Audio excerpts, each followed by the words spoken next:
श्री साई सचरित्र अध्याय 2।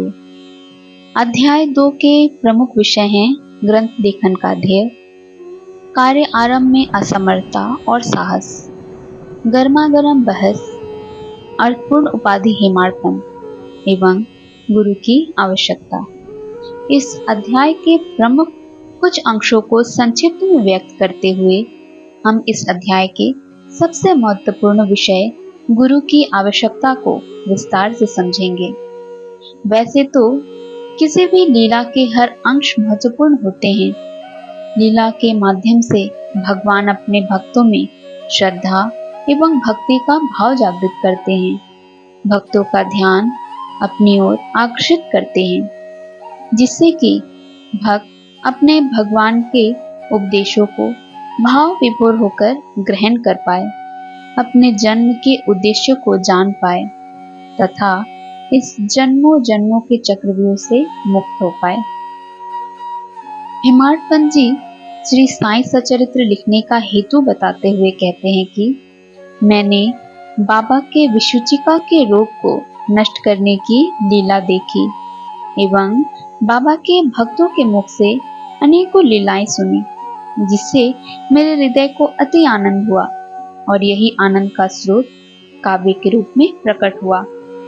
मैंने यह भी सोचा कि इन महान आश्चर्यजनक लीलाओं का वर्णन बाबा के भक्तों के लिए मनोरंजक एवं शिक्षाप्रद सिद्ध होगा तथा उनके पाप समूल नष्ट हो जाएंगे। इसलिए मैंने बाबा की पवित्र जीवन गाथा और उनके मधुर उपदेशों का लेखन प्रारंभ कर दिया। श्री साई की जीवनी न तो उलझनपूर्ण है और न संकीर्ण है, वरन सत्य और आध्यात्मिक मार्ग का वास्तविक दिग्दर्शन कराती है। हर भक्त अपने इष्ट के भक्ति में भाव विभोर होकर उनके लीलाओं एवं गुणों का गुणगान भिन्न भिन्न तरीकों से करने की चेष्टा करते हैं। भक्ति भाव में विभोर भक्त के हृदय से जो प्रेम अमृत फूटता है, जिस प्रसन्नता का आनंद उसे होता है, उस प्रेम में उसका हृदय इतना विशाल हो जाता है कि उसे यह इच्छा होती है कि जो आनंद उसे प्राप्त हो रहा है, जो करुणा उस पर बरस रही है, वह प्रत्येक को प्राप्त हो। इसलिए अनेकों भक्तों ने प्रभु की लीलाओं को कभी गायन के माध्यम से तो कभी ग्रंथ लेखन के माध्यम से प्रकट किया। गर्मागर्म बहस एवं अर्थपूर्ण उपाधि हेमाडपंत।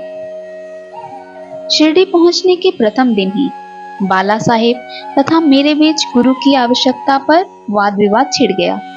मेरा मत था कि स्वतंत्रता त्याग कर पराधीन क्यों होना, तथा जब कर्म करना पड़ता है तब गुरु की आवश्यकता ही कहाँ रही। प्रत्येक को पूर्ण प्रयत्न कर स्वयं को आगे बढ़ाना चाहिए।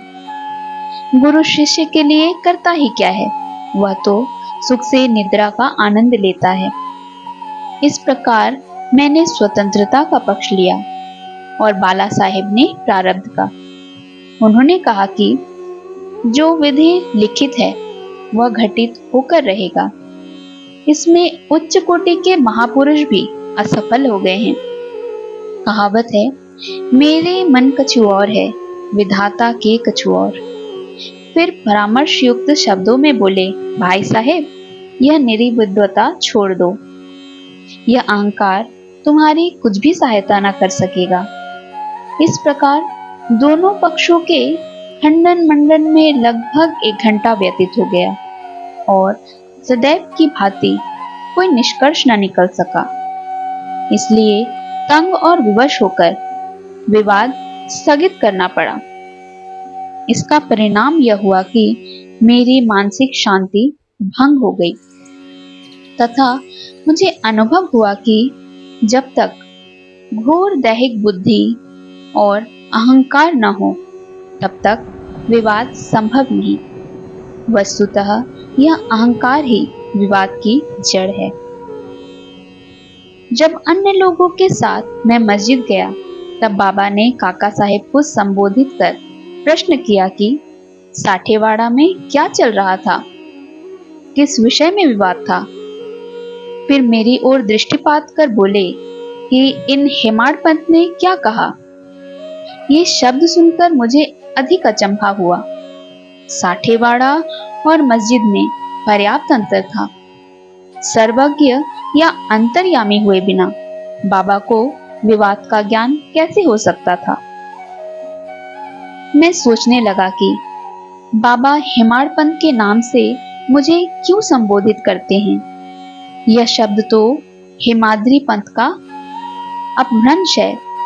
हेमाद्री पंत देवगिरी के यादव राजवंशी महाराजा महादेव और रामदेव के विख्यात मंत्री थे।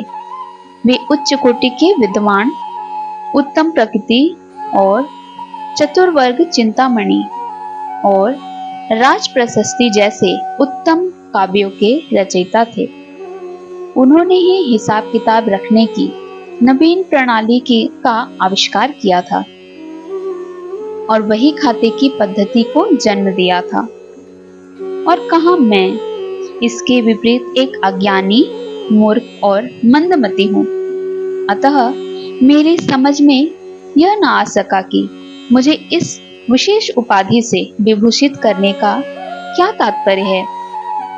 गहन विचार करने पर मैं इस निष्कर्ष पर पहुंचा कि कहीं मेरे अहंकार को चूर्ण करने के लिए ही तो बाबा ने इस अस्त्र का प्रयोग नहीं किया है, ताकि मैं भविष्य में सदैव के लिए निरभिमानी एवं विनम्र हो जाऊं। अथवा कहीं यह मेरे वाक चातुर्य के उपलक्ष्य में मेरी प्रशंसा तो नहीं है। भविष्य पर दृष्टिपात करने से प्रतीत होता है कि बाबा के द्वारा हेमाड़ पंत की उपाधि से विभूषित करने का कितना अर्थपूर्ण और भविष्य गोचर था। सर्वविदित है कि कालांतर में दाभोलकर यानी हेमाड़ पंत ने श्री साईं बाबा संस्थान का प्रबंधन कितने सुचारू एवं विद्वतापूर्ण ढंग से किया था। हिसाब किताब कितने उत्तम प्रकार से रखे तथा साथ ही साथ महाकाव्य साईं सचरित्र की रचना भी की। इस ग्रंथ में महत्वपूर्ण और आध्यात्मिक विषयों जैसे ज्ञान, भक्ति, वैराग्य, शरणागति व आत्मनिवेदन आदि का समावेश है। गुरु की आवश्यकता। इस विषय में बाबा ने क्या उद्गार प्रकट किए, इस पर हेमाड़ पंत द्वारा लिखित कोई लेख या स्मृति पत्र प्राप्त नहीं है, परंतु काका साहेब दीक्षित ने इस विषय पर उनके लेख प्रकाशित किए हैं। बाबा से भेंट करने के दूसरे दिन हेमाड़ पंत और काका साहेब ने मस्जिद में जाकर घर लौटने की अनुमति मांगी। बाबा ने स्वीकृति दे दी। किसी भक्त ने प्रश्न किया, बाबा कहाँ जाएं? बाबा ने उत्तर दिया, ऊपर जाओ। भक्त ने प्रश्न किया, मार्ग कैसा है? बाबा ने कहा, अनेक पंथ हैं, यहाँ से भी एक मार्ग है, परंतु यह मार्ग दुर्गम है तथा सिंह और भेड़िए भी मिलते हैं। काका साहेब ने प्रश्न किया, यदि पथ प्रदर्शक भी साथ हो तो? बाबा ने उत्तर दिया, तब कोई कष्ट न होगा।